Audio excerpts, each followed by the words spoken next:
Hi, this is Mike Starr with the Journey into Peace, creating your Heaven on Earth program. This is day 3 of the Action for Traction program, and today the focus is going to be primarily on compassion.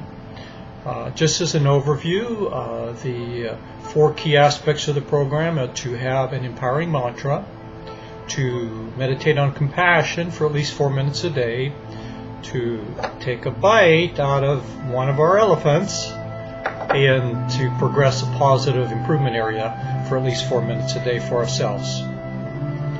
Today's terms that I'd like to go over will be mindful in the moment of now, which is to notice, to discern, to be aware of what is as we are in the moment. Someone is raising their voice.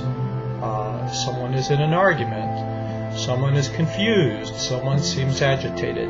To discern that without taking it personal or feeling attacked or on the defensive, but more of an objective view without judgment. Another one is inputs. Inputs are the things that come into our lives. It's what we see. It's what we hear. It's what we read, we listen to, the things that are around us, that surround us. And we'll talk later on with the concept that as we change our inputs, we'll change our outputs. The things we read, things we listen to, the things we look for.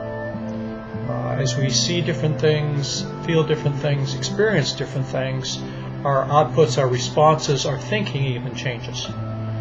The next term is one we've used a lot, more or less. The purpose of this program is not perfection. It's not a path of perfection, but a path of progression. And we seek more or less. More happiness, less suffering. More good, less bad. And so our goal is to be fishermen and fisherwomen, bringing in ever more good and decreasing the bad, the upsetments in our lives. Another term we talk about often is steps, simple, tiny efforts of progress, and to savor them, to celebrate them, to enjoy them as they occur along in the program, to take a few moments as something good happens, as we notice something good that we've achieved in progressing our improvement area, or taking a bite out of our elephant, or practicing, which we're going to talk about today, practicing compassion. And the next term is higher truths, which may seem like an oxymoron, as if there is one truth. That's my viewpoint. I mean, certainly respect others' rights to have another viewpoint than mine, but I have found over time that the truths of the past sometimes can be superseded with a greater truth. As I develop clarity and maturity and see things from a different perspective. So I do ask that you be open to the possibility of a greater truth, regardless of how long you've had a certain conviction or belief about things, particularly about other people and how we interact with them.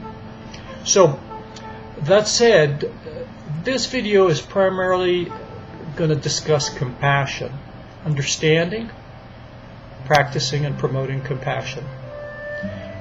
One of the inputs that I would recommend strongly is to, sometime in the next month or 2, is to purchase this book or get it from a library, The Wisdom of Compassion by the Dalai Lama. A very excellent read if you are a serious student of wishing peace into your life, to achieve a calm mind, and to find harmony with the world. It's a really excellent book for that. I'd like to read briefly from the back cover here, from the Dalai Lama, His Holiness. Genuine compassion is based not on our own projections and expectations, but rather on the rights of the other, irrespective of whether another person is a close friend or an enemy. As long as that person wishes for peace and happiness and wishes to overcome suffering, then on that basis we develop a genuine concern for his or her problems. If you want others to be happy, practice compassion. If you want to be happy, practice compassion. I'm going to take a few minutes giving you my thoughts, my perspective, my vantage point of compassion. What is compassion? And why do we care?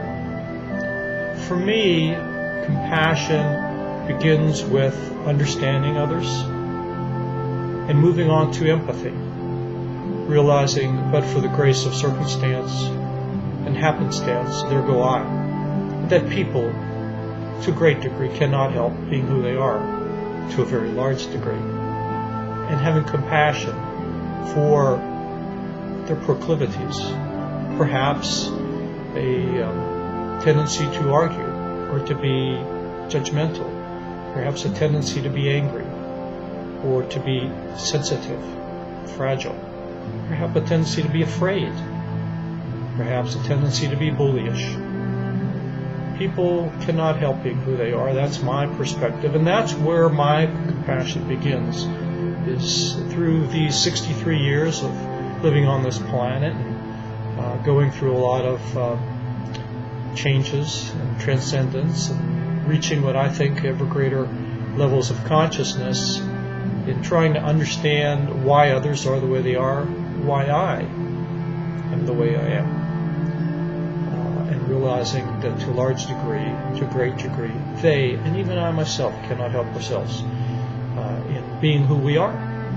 Often we get angry at people, upset with people, disappointed with people, but the caption would be because they were being themselves.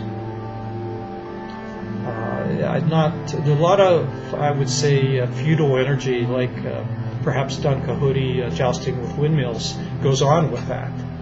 So that's a little bit about what I think compassion is to understand why people are the way they are, to have empathy for them, and then to care and to communicate, project our caring, make our case as a lawyer would in a trial of why we understand and care about them. Project it the best way we can. They may not accept it, they may not perhaps admit it, but we're doing our best to explain, hey, I care about you, I understand, I can see you're suffering, I can see you're in pain, I can see this upsets you, I'm sorry you're upset and not feeling well. We give it our best shot. And of course we move on. I really admire the Dalai Lama for a lot of reasons. But two particular reasons are that he is a great example and model and proponent of compassion. And as I learn about him, I realize he likes to laugh. He has a lot of laughter in his life. So he's not taking himself extremely seriously. And he's a bit of a fun guy. And I like that. I like that two sides. And I certainly strive to be as much that way myself as I can. So why do we care about compassion? Well, I think it's the right thing to do. It's a right way to connect with people, to show caring for them, to harmonize.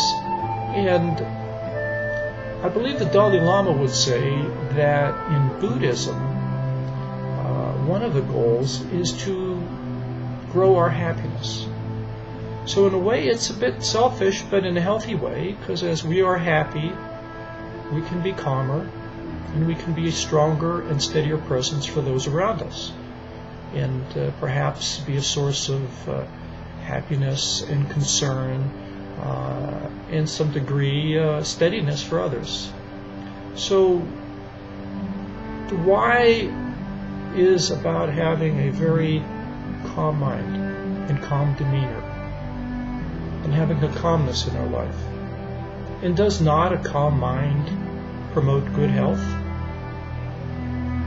Does not a calm way of being promote harmonious relationships with others? Does it not promote peace? So that's my why. It may not be your why. It may not be other people's why. But that's why compassion is so important for me, for the calm mind, for the calm spirit, to be a nurturing, empowering, inspiring, and helpful presence for others. It is a core portion of this program. It's a foundational part of this program.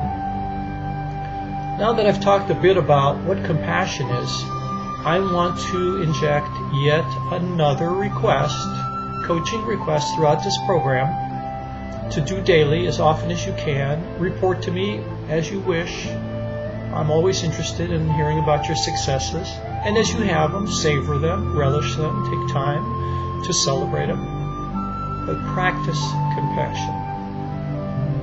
Oh, so what does that mean, to practice compassion? Well, I think if we go back to the term of being mindful in the moment of now, and to be mindful that this person is upset, this person is in some degree of turmoil, and this person is worried, and to be mindful in the moment of now and say to ourselves, let me practice compassion, not as a matter of PC, political correctness, but because that's what we want to do, to connect and to pass on some peace to another. So as you have opportunities through the day, if you feel yourself beginning to get a little angry or irate, or a lot angry or irate or upset, perhaps shift your thinking into, is this an opportunity for compassion? And it probably is. And practice it. Practice thinking, they can't help being who they are. They're in pain. I don't agree with their viewpoint. Maybe it's not logical. Certainly not my viewpoint. But we can't negate, we can't deny that someone is upset when they're upset. We can't deny that someone is suffering when they're suffering. And to share our concern with them and saying things such as, wow, I can see this as a really hurtful thing. This is painful, isn't it?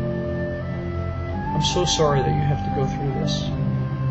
Not necessarily trying to fix them or making a commitment to do something where we can over-obligate ourselves and overwhelm ourselves.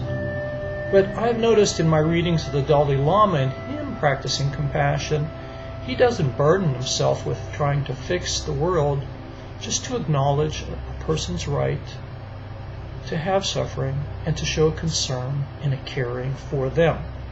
And he moves on. And so I suggest with you to consider practicing compassion throughout the day as often as you can. And lastly, as they say, if you want to really master a subject, teach it. I encourage you to promote compassion as you understand it better, as you practice it. Move forward to the next step in promoting it. Promote compassion with those you love, with those you care, with those you work with your neighbors, at every opportunity that you can, just as I am currently promoting compassion with you. It is a powerful, powerful perspective. It's a powerful, powerful way to produce a calm mind, a steady heart, a connected heart, and a way of bringing peace to our planet, to ourselves, one person at a time, one moment at a time. So, my friends, I encourage you to be mindful in the moment of now, to notice opportunities to practice compassion and practice it to your best that you can.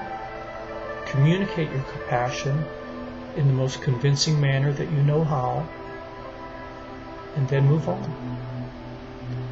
And in time, promote it and create other fishermen and fisherwomen of peace that will bring peace and calmness to other people's hearts and souls. I thank you so much for participating in this program, wanting to bring more peace into your life and creating your heaven on earth. And as we've mentioned many times, heaven on earth is not a place. It's a process. It's a progress. It's a way of being and seeing and advancing our lives through small, tiny efforts of progress. Satnam, my friends, I wish you well, I wish you good health, I wish you happiness, with all my love to you. Best wishes, and please, please, practice compassion.